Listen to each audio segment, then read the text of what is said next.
Hi, it's Jon Savage. Welcome to another episode of the podcast. This is a very special one. So, in the end of 2021, I did a podcasting conference called In Podcasting. That's what it was called, podcasting. And we got some of the legends on to talk about the state of podcasting. Now, it was sort of the back end of lockdown. Everyone was still locked away. It was kind of the height of this growth of podcasting. But we got on the man himself, Gareth Cliff. Now, Gareth, as you know him as Cliff Central, you know him as, an iconic DJ, but he really is, the podfather. He is the pioneer in this space. Started this years ago when it was still hard. Podcasts are easy to do now. They used to be hard to do. You had to build the platform. He took a massively long time before everybody else doing podcasting and digital radio. When numbers weren't there, when the tech wasn't there, when the internet wasn't there. He really has blazed the trail. And still, after all these years, if you look at the podcasting charts at any given time, Gareth Cliff is up there, Cliff Central is up there. I don't think enough can be said of the contribution that Gareth has made to this space of like independent radio, independent podcasting, and building a business on it. So it's not only the idea that Gareth went out and just wanted to talk shit on a podcast. It's that he actually built a business around it. And, everybody else is trying to catch up. But his insights are unbelievable. So he did a little segment on the podcast, and I tried to cut out a piece of it, but because Gareth is a natural storyteller, he sort of builds it up with a beautiful intro, gets into the meat and the potatoes, and then sort of closes it. So I've kind of used quite a large piece of his talk, but it's very interesting. He talks about starting Cliff Central. He talks about podcasting audiences. He talks through some of the campaigns that he's worked with brands and why podcasting audiences are special. And it's Gareth Cliff, man. I mean, hearing it from him with that authority and that insight, I just watched it again, and it's mind-boggling. Please don't worry about the video quality. Again, it was kind of lockdowny, episode-y type of stuff where we were relying on the internet and things, so some of the mouth movements don't weigh up with the audio, but the content is there. It's very insightful. I'm very appreciative that Gareth was at that conference. I mean, he didn't need to. And that he's allowed me to use this in this podcast. It's just packed with valuable information. So hook. What I mean by that is, if you want to get into podcasting, check out Cliff Central and the services they offer, recording podcasts, strategy, and everything. They are phenomenal. So without further ado, here is the podfather, the man himself, the legend, the icon, the pioneer of this space. It's Gareth Cliff. Do-do-do-do. It's Gareth Cliff coming on the conference. Gareth, hello. That's the worst intro I've ever had in my life. Nice job, Thanks. Jon. No problem. If you ever need a bad intro, I'm your go. Guy, I'm your go. No, all right, I'm removing myself. You actually did us a very good intro right in the beginning of Cliff Central too. So back in 2014 when we started this, you and I were already in conversation then. I do remember that. I think I gave you a library of all the ass music that no one would buy. Either way, it worked. Thank you, All Jon. right, I'm handing over to you, Gareth. Good luck. Have fun. Cool. Good stuff. Just my compliments to Jon Savage and his team for actually putting this together. It's something which I think has been a long time coming and is probably overdue in South Africa. We are no longer one of those countries that's lagging behind in podcasting. And if we are lagging behind, we're not lagging behind by a lot. So thank you very much for joining us for this discussion. I hope that my next 10 to 15 minutes is going to help you in some way to figure out how the world of podcasting works, what the environment is like, what our journey consisted of, and what we're doing for our clients at the moment, which is what I'm really excited about. So about 7.5 years ago, it'll be 8 years in May of next year, we started cliffcentral.com. It all started when my partner and I, Irina Brumberg, and I were in New York, and we decided it was going to happen. It was inevitable anyway. Everything was going to the internet, and we needed to be able to plot our own course and take advantage of the fact that the internet was the most exciting place for us to be building a business, to create opportunities for ourselves and for other people. And that ironically became a whole lot more satisfying than I thought it would be in the beginning. And we started cliffcentral.com. We launched on the 1st of May in 2014. And it's been an incredible journey. I've often laughed and said that if you ask me on a good day, it feels like, 2-3 months of doing this. If you ask me on a bad day, it feels like 20 years. But I suppose anybody who started a business will tell you the same thing. So what we did is we decided that we wanted to create the first ever, to my mind, the first ever podcast and live streaming hybrid, certainly in South Africa. There were already people doing streaming. There were already people doing podcasting. But I think what we were doing is something that was, and hitherto I have not found a working example of a business that's lasted as long as we have that does both. Of course, that came with its challenges because you not only have to explain streaming audio to audiences and to clients, but you also have to explain podcasting. So from the get-go, it was a bit of an uphill battle. I mean, trying to tell particularly ad agencies who, were not keen to learn a whole lot of new stuff. It was working fine for them. They weren't in a hurry to change their business model. They weren't in a hurry to do the hard, heavy lifting of having to create new content, to look after their clients. Much easier to just book a spreadsheet of, the usual media buys that people would do before that. And there were a great many very, very frustrating meetings. It wasn't my favorite time. I definitely, because I have a very short attention span, got quite bored quite quickly. But what was interesting is how quickly so many people in the audience and so many direct clients of ours started to get it. I mean, many of them were listeners from day one, and that, like Mac will no doubt tell you later on, is largely as a result of the fact that he and I both managed to enter this environment with pre-existing audiences that we took from traditional media. And that helped. You need two things to start a successful media business. You need good timing and you need critical mass. Now, for us, it was very important to be the first successful business that could do what we were doing. And to be late would have been to be too late. So that was primary in our concern. And that was a decision we made in New York in that January or February of that year. So the second thing that we needed to do was to have that critical mass. Unless you have an audience, it's really a hobby. And there are thousands and thousands of people all over the world who have a podcast. I mean, I keep bumping into people, even people in the street, people I've never met before, and people who say to me, "Oh yeah, I've got a podcast too," and then I feel either that what we're doing is just very pedestrian, or I feel, oh well, everyone's doing podcasts and maybe it's not so hard after all, and we shouldn't have too much of an opinion of ourselves. The difference is, I suppose, that there are great podcasts and there are good podcasts, and then there are absolutely horrendous podcasts, and all of them have a place. What's exciting, I think, is what podcasting can do for your clients, for your business, and in order for you to tell stories effectively, create that content. We all know about social media. We all know about influencer marketing. But what are they actually putting out there? What kind of content are brands creating? How are they distributing it? And what exactly is their return on investment? What is their point of view on the reasons for creating this stuff? Because as Jon already hinted, this isn't a reach cost thing. It's not about how many people you reach. I always say that it's about reaching the audience that counts rather than counting the audience you reach. And that is true for podcasting because you're reaching extraordinarily tech-savvy, extraordinarily financially independent. Some of these people, we did a survey on our audience just a short while ago, and many of our listeners, almost a majority, it's just under a majority of them, are self-employed. Many of them have more than one property. Many of them have a certain amount of disposable income. This is an audience everyone wants. And they are choosing to opt into what we do with podcasting, as opposed to radio, where you have probably a lot of people who are just along for the ride. Get in your car and you switch on your car and whatever's on the radio you listen to. And I haven't listened to the radio for probably about 12 years. So even for the last 4 years of my radio career, I wasn't really listening to what other people in radio were doing. I'd already got bored with that, and I thought it's time to look for new things.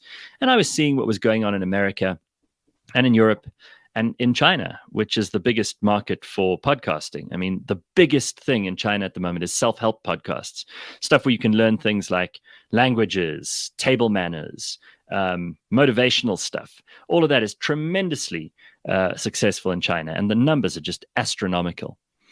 Now, I say that we can't really compete on a reach basis, but what's happening is that more and more people are starting to come to podcasting. Cliff Central managed in the the first year of lockdown to double our audience. And then we managed to double our audience again in the second year of lockdown. And Rena did a calculation the other day, and she tells me that we're on average looking at about 5 million downloads per year in all of the years of our existence. And it's growing nicely. It's not growing exponentially, but it's growing incrementally. And I think it's only a matter of time before Africa, this amazing burgeoning continent of young and consumer-driven and hungry, unsaturated people in the market, people who are looking for content that is locally produced, that is relevant locally. It's only a matter of time before those people become the biggest target on the planet for marketers. And we would like to be able to provide them a surefire way to get hold of that audience. So let me take you through a couple of the things that we've done, because I am very aware of time this afternoon. So the first thing I'd like to do is tell you about a series that we did with one of our clients, an amazing client, this Taylor Blinds and Shutters. They do window dressing, based in Cape Town. They've got factories in Durban. The CEO and I met with Chris Borain, who you'll meet in the next session, a couple of years ago. And we sat down, and instead of talking about podcasting and about new routes to market and return on investment and the cost per listener and all that stuff, we went straight to talking about history, which is something that both Anthony Medera and I are fanatical about. And everyone else in the room was probably a bit frustrated because we went off on a tangent. What we decided to do was create a history podcast. And we called it Blind History, a play on Taylor Blinds, obviously. And it's been unbelievably successful. It's won us awards both locally and internationally. We just won an award recently at the New Generation Awards. We won one for deaf translated content. In other words, it's content for the hard of hearing. Podcasting, you would think, that audience is not available. But because we put it on YouTube, we had Tumi is this woman who could do sign language, and she did the translation of each episode of Blind History in the last season, and it won us an award. So I'm very proud of us breaking new ground in that respect too. Podcasting for the deaf and the hard of hearing. Who would have thought? But essentially, we're on to season 6 of Blind History. So it's been a runaway success. Taylor have pretty much canceled their advertising everywhere else. It's very clever because the whole campaign is around the content being really interesting, being really dynamic, being of a particular nature. If you want history content, this is one of the things you'll be listening to. Subscriber numbers are incredibly high, but more importantly, for Taylor, it's led to actual business. And it's led to business in the most unforeseen places. They've had some of the biggest architects in the country and some of the biggest architecture firms in the country place bulk orders with them because people in those companies are fans of Blind History. And that makes me very happy. We've also recently done a very, very cool series with ABSA.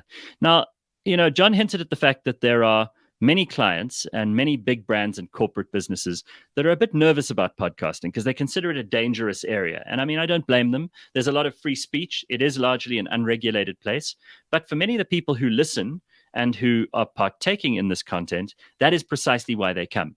And it is our experience that many of these people are not available to you on traditional media. So you kind of want to get them in the only place you can. Many of them had ad blockers on, so you don't necessarily get them through social media. They don't watch scheduled TV perhaps as much as everybody else. They don't listen to scheduled radio because they've got a playlist of podcasts that they play. Anyway, ABSA and many other, it's really worth saying, many of the financial services businesses have been the first to see what we can do. And the great thing about the stuff we did with ABSA is that they decided to tackle something which potentially could have gone really badly because it's dangerous subject material. We decided to talk to young people from schools and universities, debating teams of these young people, to talk about the most controversial issues that you can get in society today: equality, racism, capitalism, communism, LGBTQ issues. All the stuff that every brand would normally turn and run from because they know what kind of a firestorm they'll start on social media. What was great about this, though, is that we were dealing with really smart young people. And we have an extraordinary layer of talent in South Africa, which is largely, except for the parents of those children in the schools and the universities that they're at, largely the rest of us aren't paying attention to them. And it's a great shame because these are the future. These people are the future of this country. And because they're so clever, you can put them in a situation where we would pre-record 20-minute debates ABSA would sponsor it. So ABSA wasn't responsible for the kind of conversation that happened, but they were making it possible for young people to talk. And they put their money where these young people's mouths are, which I think is a huge show of confidence in the future, in the confidence that they have in the leaders of tomorrow coming out of these institutions and being the most capable people to talk about these huge issues. And it was a tremendous success. And it did, I think, ABSA a huge amount of good. Because a lot of these businesses talk about, we're doing this for the youth, or we're doing that for young people, but it's all lip service. Here, the young people did the talking, and we were very proud to do 2 seasons of that with ABSA. So we've clocked up a few interesting clients along the way. We've done a lot more kind of obvious and commercially straightforward stuff too, but many of our clients, and I mentioned the financial services people, are trying to explain new things to audiences. And you need more than a 30-second commercial sometimes to do that. The world of cryptocurrency, as probably everyone in this audience knows, is burgeoning. And cryptocurrencies are just starting. They're in their infancy of taking off, even though they've been around now for a fair amount of time. The reality is that if you are trying to start a platform like Revix, which is one of our clients, they're a brilliant cryptocurrency and dollar coin, exchange where they offer indices of the top cryptocurrencies. They offer Pax Gold, which is a gold share. You buy shares in gold essentially, and a way to get some currency trading going too. And Revix has been a client of ours from the get-go. They've been going with us for about 2.5 years now. And it's been tremendously successful for them too. We're helping them to get new people into crypto, and those new people are in turn spending money with Revix, which is just terrific. And we've done the same with Troy Gold, which is a gold sharing app. And you can use it as a payment app too, by the way. You actually get a card where you can spend gold instead of rands. We've done a lot of work with Luno, who I know are well known to South Africans, and Luno have been an out-and-out runner ahead of the pack in terms of allowing ordinary South Africans to invest in cryptocurrency. So we're proud to have worked with all 3 of those brands and more. We just this week got to speak to guys at DCX Bullion, who will allow you to buy precious metals like platinum and silver and gold, and actually add those to your portfolio. So it's higher grade stuff. I mean, we're not talking about selling, washing powder here, even though we don't mind if washing powder wants to be sold through our channels too. And it's really, really exciting to see the audience pick up with this. So let me tell you about the way that this works, because you can tell narrative and long form stories on podcasts in a way that you can't do it anywhere else. You can get the best storytellers. I often joke with people that Cliff Central is a bit of a selfish project for me, because I can talk to just about anyone in the world. I say, I've got this show. We've got a big audience in South Africa and in Africa. Won't you come and talk to us? And I can do this to professors at Harvard, physicists at CERN in Switzerland. I can speak to people who've written amazing books. I can speak to politicians. I can speak to professors in virology about coronavirus. We can talk to just about anyone. It's like a university. And it's a university where you might not get a degree at the end of it, but you come out knowing a hell of a lot. And it almost feels like it's the most privileged place to learn, because everyone, I always make this point, we have a lot of people who struggle with literacy and numeracy in South Africa. We know that the education system's imperfect, but everyone, from people who grew up in the most incredible environments with lots of resources and great private schooling, to people who had absolutely nothing, they can all hear. And most humans learn by listening, not by reading. Reading is a fairly novel concern for people. So being able to tell these stories, being able to explain complex things, being able to tell the story of your brand is something that is only possible in podcasting. And we've discovered that is probably the most important way we can connect people, brands, and also bring more people into podcasting. I mentioned this at the start, but when we began Cliff Central, we had 40 shows a week. Roughly an hour a show, and we were producing enormous amounts of content. It's all still in our library. You can go and see it. Shows featuring people like Trevor Gumbi, Tumi Morake, Somizi, some really incredible and breakthrough stars right at the beginning, before any of them had any commercial success in radio or television. And it's been an incredible learning curve for us too. There's also, of course, what Jon also hinted at in his introduction, the growth of podcasting internationally, and the fact that we are poised in South Africa and in Africa to take advantage of what is becoming probably the fastest growing medium in the world. In fact, it's not probably, it is. According to Nielsen and to Edison, it is the fastest growing medium in the world, which is very, very exciting. We primarily at Cliff Central do content creation and distribution. It doesn't have to involve me at all. In fact, most of our best stuff doesn't. And we do everything from creating white labeled content that brands can come to us and say, we want to do a series like DHL just did on innovation. Will you help us put it together?